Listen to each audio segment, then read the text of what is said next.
খাচ্ছি। ইওকিউ তুমি গ্রসারিতে কিভাবে ইউজ করতে পারো চিন্তা ভাবনা করেছো? ইওকিউর একটা ফর্মুলা কি বলো তো বাবা? এটা কি? Annual demand. Annual demand. আচ্ছা, তোমার মাসকাবারিতে মেজর কোনটা ডিমান্ড থাকে? এটাকে বলা হয় এবিসি অ্যানালিসিস। কোনটা ডিমান্ড থাকে? চাল, ডাল। তাহলে তুমি যদি পার মান্থে ক কেজি চাল লাগে সেটা যদি 12 দিয়ে ইন্টু করে দাও অ্যানুয়াল ডিমান্ড পেয়ে যাবে। এবং তোমার কতটা ওয়েস্টেজ হয় ওই রাখতে গিয়ে, ইঁদুর বাদুর খেয়ে যায়, একটা পাস্ট হিস্ট্রি আছে।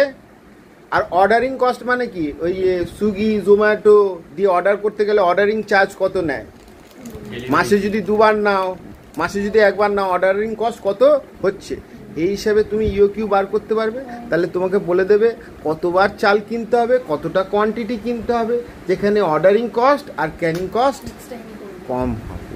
ইয়েস।